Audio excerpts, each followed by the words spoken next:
ഇന്നൊരു അവധി ദിവസമല്ലേ, കുറച്ചൊക്കെ ഒന്ന് വൈകി ഉണരാമെന്ന് കരുതി ഒന്ന് വൈകി എഴുന്നേറ്റ് മുറ്റത്തൊക്കെ ഒന്ന് നടന്ന് ഉദിച്ചു വരുന്ന സൂര്യനെയൊക്കെ ഒന്ന് കണ്ട് മനസ്സൊക്കെ ഒന്ന് റിലാക്സ്ഡാക്കി ഭഗവാനെയൊക്കെ ഒന്ന് തൊഴാം. നമ്മളാൽ കഴിയുന്ന നന്മകളൊക്കെ എല്ലാവർക്കും ഉണ്ടാവണേ, ആർക്കും ഒരു വേദനകളും കൊടുക്കാൻ കഴിയല്ലേ, നന്മകളെല്ലാം ചെയ്യാൻ കഴിയണേ എന്ന് പ്രാർത്ഥിച്ചുകൊണ്ട് ഓരോ ദിവസവും തുടങ്ങുന്നു.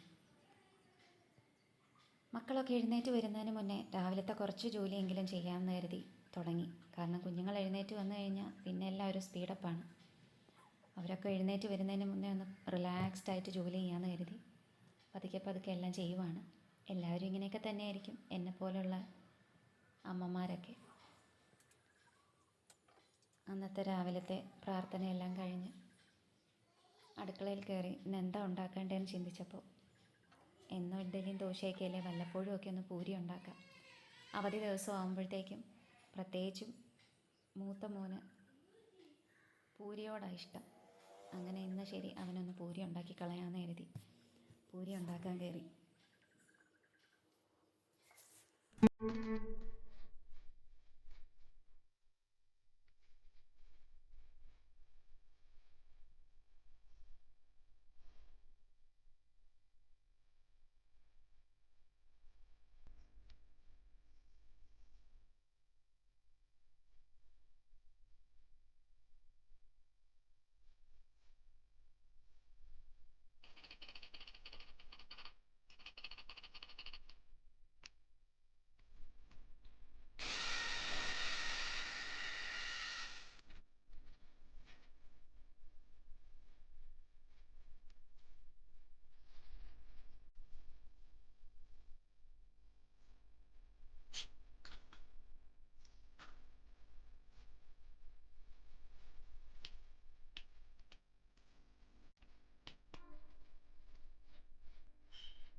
രാവിലത്തെ പരിപാടിയെല്ലാം കഴിഞ്ഞ് ഉച്ചത്തേലേക്ക് എന്താ ഉണ്ടാക്കേണ്ടതെന്ന് കരുതിയപ്പോൾ എന്നാൽ പിന്നെ കുറച്ച് മീൻ വെച്ച് കളയാമെന്ന് കരുതി മീനൊക്കെ വെട്ടി വൃത്തിയാക്കുവാണ്.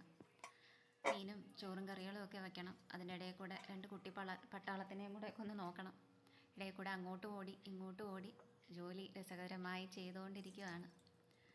ഇതിൻ്റെ ഇടയിൽ അമ്മേ അത് വേണം, അമ്മേ ഇത് വേണം എന്ന് പറഞ്ഞ് രണ്ട് കുട്ടിപ്പട്ടാളങ്ങൾ എൻ്റെ പുറകേ നടക്കും. പക്ഷേ ഇതിനെല്ലാം തരണം ചെയ്ത് ഓരോ ജോലികളായി ഇങ്ങനെ തീർത്തുകൊണ്ടിരിക്കും. രാവിലെ ഉച്ചയ്ക്ക് ഉണ്ടാക്കുന്ന ഭക്ഷണം രാവിലെ ഉണ്ടാക്കണ്ട എന്നും കുഞ്ഞുങ്ങൾ ഉച്ചയ്ക്ക് സ്കൂളിൽ കൊണ്ടുപോകുന്നത് രാവിലെ വെളുപ്പിനെ ഉണ്ടാക്കി വെച്ച് തണുത്ത് ഭക്ഷണം കഴിക്കുമല്ലേ. ഇന്ന് ഇത്തിരി ചൂടോടെ ഉണ്ടാക്കി കൊടുക്കാമെന്ന് കരുതിയാണ് പതിയെ എല്ലാ ജോലിയും ചെയ്യുന്നത്.